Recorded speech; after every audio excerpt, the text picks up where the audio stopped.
त्या मालेगावमध्ये हिंदू संमेलन होतं. त्या हिंदू संमेलनासाठी साध्वी प्रज्ञा सिंगला न्यायालयानं परवानगी दिलेली आहे. उद्या तिला तिथे हिंदू वीर पुरस्कारानं सन्मानित देखील केलं जाणार. काय करू दे त्याला, त्याबद्दल न बोललेलंच बरं.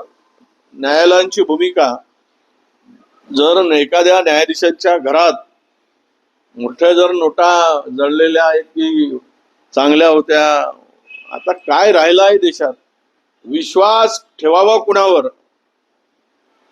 आम्हाला इमर्जन्सी म्हणून हिनवत होते. इमर्जन्सीच्या पलीकडची स्थिती देशामध्ये निर्माण झालेली आहे. कुठला राहिलाय व्यक्ती स्वातंत्र्य? कुठला राहिलाय चार स्तंभ जे आहेत, त्या चार स्तंभाची काय स्थिती आहे? तुमचा पत्रकारिता, मीडिया काय आहे? कोण लिहिताय सरकारच्या विरुद्ध? कुठला डिसिजन कोर्टामधून कुणाच्या बाजूने होईल? काय आता भरोसा राहिला नाही. संपूर्ण न्याय व्यवस्थेवर सुद्धा प्रश्नचिन्ह निर्माण झाला. न्याय व्यवस्था सुद्धा आता मला वाटतं की सरकारच्या इशाऱ्यावर चालताय अशा प्रकारचा समज सर्वसामान्य जनतेचा होत चाललाय.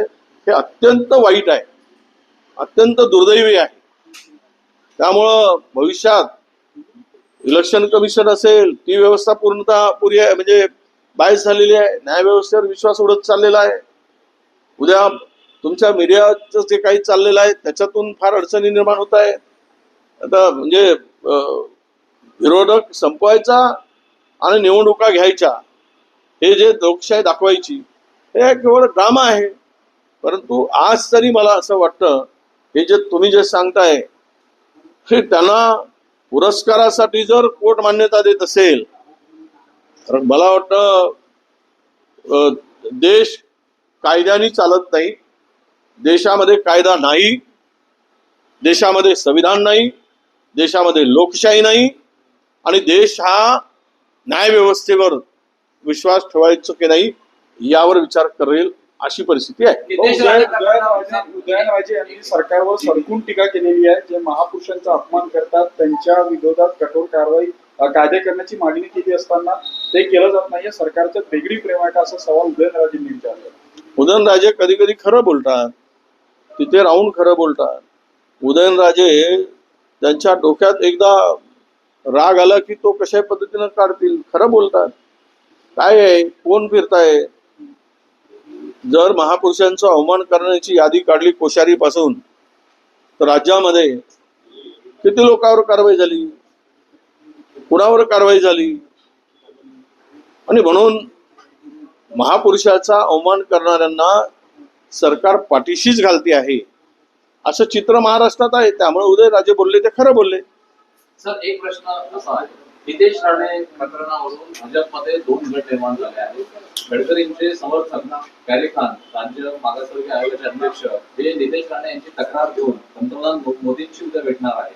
त्यामुळे नितेश राणे ज्या पद्धतीने मुस्लिम समाजाला टार्गेट करतायत आणि भाजपमधले जे मुस्लिम नेते आहेत, जमात सिद्दीकी असतील, पॅरे खान असतील, त्यांनी वेगळी भूमिका घेतली आहे. त्यामुळे हे काय वाटतंय तुम्हाला?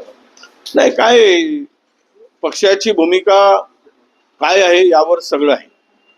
नितेश राणे बोलतात ते कोणाच्या बोलण्यावर, कोणाच्या इशाऱ्यावरून बोलतात, कोणाच्या आशीर्वादानं बोलताय?